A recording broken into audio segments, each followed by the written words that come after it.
Civil tech infra സൊല്യൂഷനിലേക്ക് work തരുന്ന നമ്മുടെ clients നമ്മളോട് ചോദിക്കുന്ന ചോദ്യം, നിങ്ങളുടെ പ്രൊസീജിയേഴ്സ് എന്തൊക്കെയാണ്? ഞങ്ങൾ പറഞ്ഞ കാര്യമുണ്ട്, ഞങ്ങൾക്ക് രണ്ട് ഫേസുകളുള്ള, ഒന്ന് engineering phase, second one work phase. Engineering phase എന്ന് പറഞ്ഞു കഴിഞ്ഞാൽ ആർക്കിടെക്ചറൽ പ്ലാനിങ് മുതൽ അതിൻ്റെ പെർമിറ്റ് വരെയുള്ള ലെവലുകളുടെ എഞ്ചിനീയറിംഗ് പരമായ കാര്യങ്ങളെല്ലാം ഉൾക്കൊള്ളിച്ചുകൊണ്ടുള്ള ഫേസ് 1. സെക്കൻഡ് ഫേസ് എന്ന് പറഞ്ഞാൽ എന്താണ്? വർക്ക് കമ്മിറ്റ്മെൻറ്റ്, വർക്ക് ചെയ്ത് തീർക്കുന്ന അല്ലെങ്കിൽ വർക്ക് നടത്തുന്ന ആ ഒരു ഫേസ്. അപ്പം ഫസ്റ്റ് ഫേസ് എന്താണെന്ന് പറയാം. അതിനകത്ത് തന്നെ പല പ്രൊസീജിയേഴ്സ് ഉണ്ട്. അത് നമ്മളൊരു സൈറ്റിലേക്ക് ചെല്ലുന്നു, ആ സൈറ്റിൽ ഒന്ന് പരിശോധിക്കുന്നു, അതിൻ്റെ സൈറ്റ് കണ്ടീഷൻസ് മനസ്സിലാക്കി അതിൻ്റെ സർവേ പ്ലാൻ കളക്ട് ചെയ്യുന്നു, അതിൻ്റെ സോയിൽ കണ്ടീഷൻസ് നമ്മൾ മനസ്സിലാക്കുന്നു.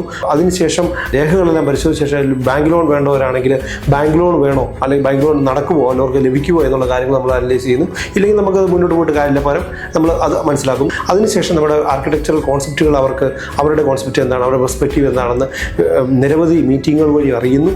അതിനെ ബേസ് ചെയ്ത് നിരവധി രീതിയിൽ നമ്മൾ ഇതിനെ എഡിറ്റ് ചെയ്ത് ഒരു പ്ലാൻ ഫൈനലൈസ് ചെയ്യുന്നു.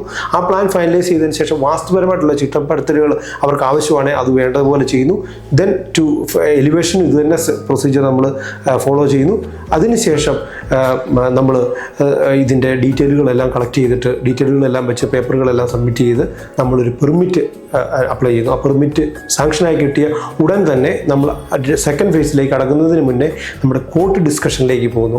അതിൻ്റെ ഭാഗമായിട്ട് നമുക്കിതിനെ ബജറ്റ് ഫ്രണ്ട്ലി ആക്കണമെന്നുണ്ടെങ്കിൽ ആ ബജറ്റ് ഫ്രണ്ട്ലി ആക്കേണ്ട കമ്പോണൻസ്, അതായത് സ്ട്രക്ചറൽ കമ്പോണൻസ് അല്ല, പകരം ആക്സസറി കമ്പോണൻസ്, ടൈൽസ് അല്ലെങ്കിൽ പെയിൻറ്റുകൾ അല്ലെങ്കിൽ ജനൽ കഥകൾ, ഇങ്ങനെയുള്ള കാര്യങ്ങളിലൊക്കെയുള്ള ഡിസൈനുകളിലും അല്ലെങ്കിൽ അതിൻ്റെ അങ്ങോട്ടും ഇങ്ങോട്ടുള്ള ഓരോ പല കാര്യങ്ങളിലുള്ള വേരിയേഷൻസ് വരുത്തിക്കൊണ്ട് കോർട്ട് ബജറ്റ് ഫ്രണ്ട്ലി ആക്കാൻ ശ്രമിക്കുക. ബജറ്റ് ഫ്രണ്ട്ലി അവരുടെ രീതിയിലായതിനു ശേഷം നമ്മൾ വർക്ക് കമ്മിറ്റ്മെൻറ്റിലേക്ക് വന്നു.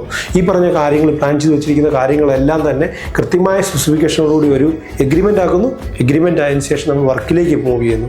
ഇങ്ങനെ ഈ രണ്ട് ഫേസുകളും അതുപോലെ നിരവധി പ്രൊസീജിയേഴ്സുമുള്ള രീതികളിലാണ് നമ്മുടെ സിവിൽ ടെക് ഇൻഫ്രാ സൊല്യൂഷൻസ് ഒരു പ്രൊജക്റ്റ് കൈകാര്യം ചെയ്ത് ഫ്രൂട്ട്ഫുള്ളായിട്ട് നമ്മുടെ ക്ലയൻസിന് നൽകുന്നത്. Thank you.